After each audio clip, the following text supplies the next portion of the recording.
The Seattle picks are starting to raise eyebrows, especially because we were reserving judgment on this for yesterday, 1:00, all the trades that were going to be announced. And so far, I think we've seen Tyler Pitlick. One. Yeah.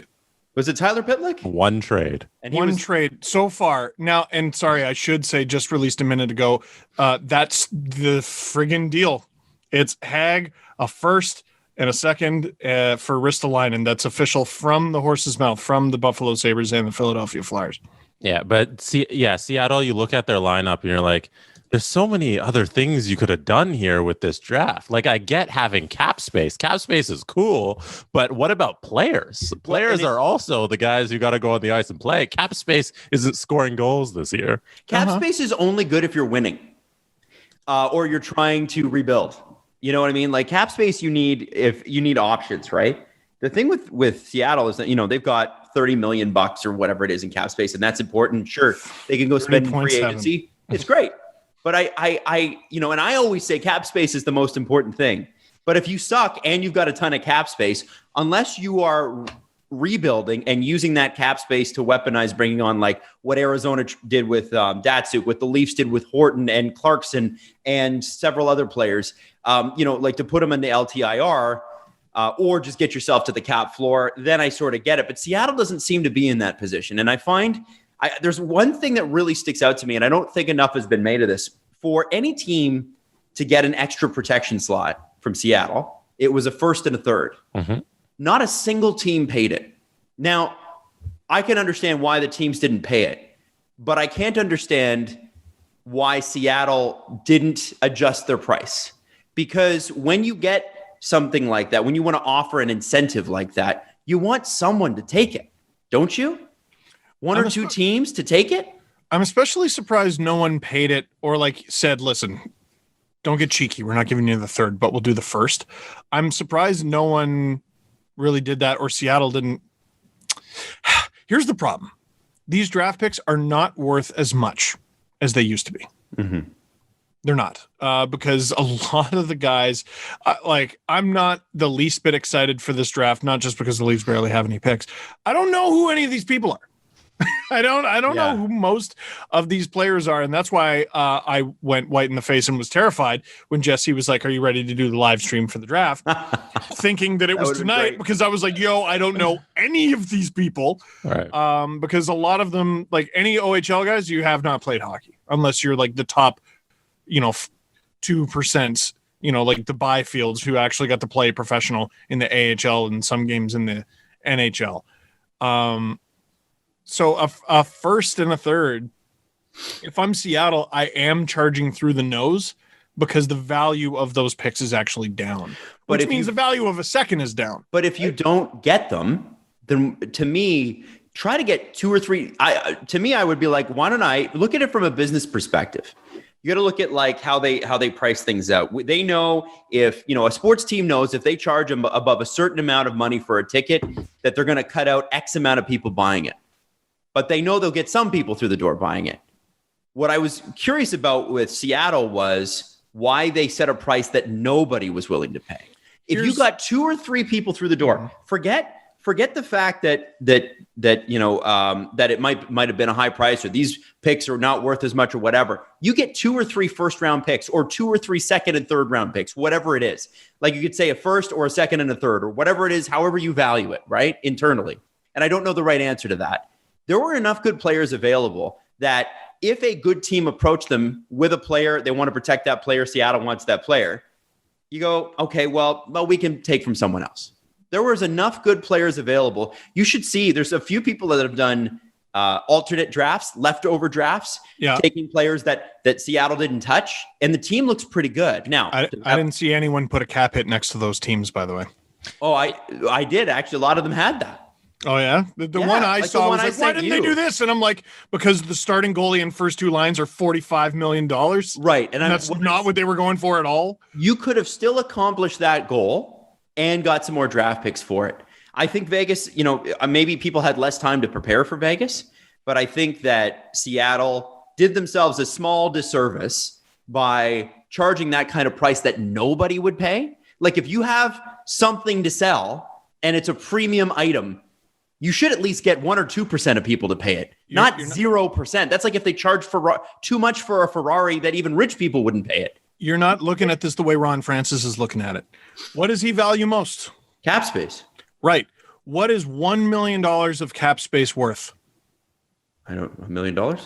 What's no. But like in terms of assets. I don't know. What's it worth? It's a great question. What's $2 million worth? Let's say $2 million is worth a third round pick. $2 million worth of cap space is a third round pick. What was Shane Gostisbehere's deal? $4.5 million? Yeah, $4.5 million, and it was worth a second and a seventh. Okay. With a team that doesn't have as much leverage as the Kraken. So if I'm the Kraken, I'm still charging my price, right? So let's say $2 million worth of cap space is worth a third round pick. The Kraken have that times 15 with $700,000 to spare.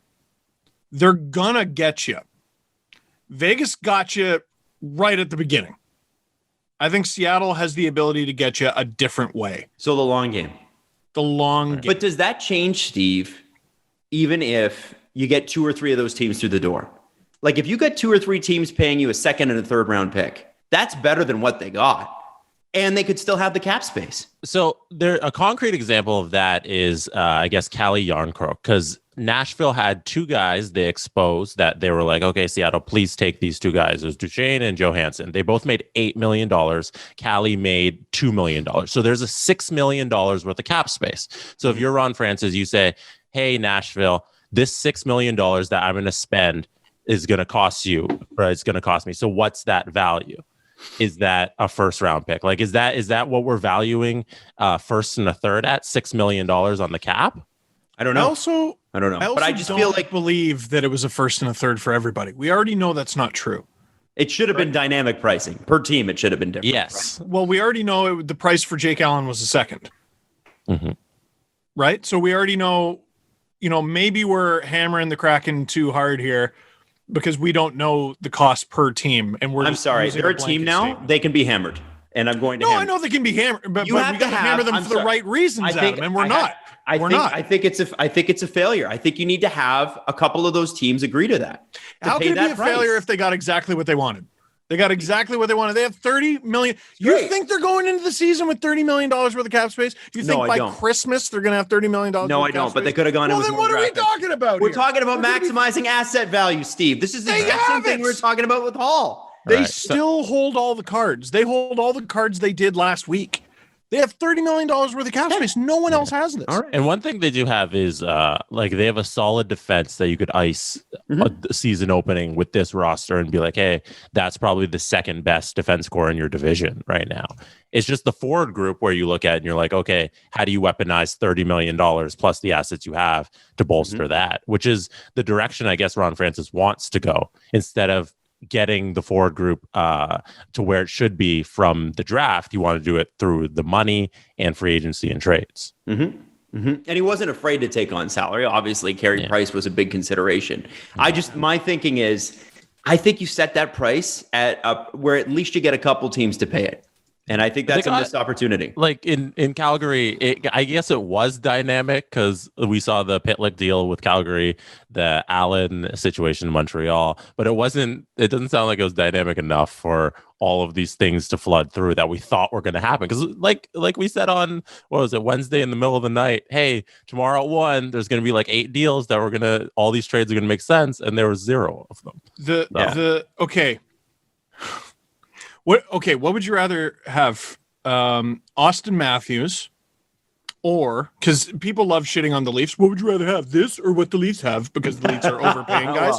So what would you rather Probably have? Someone else's thing.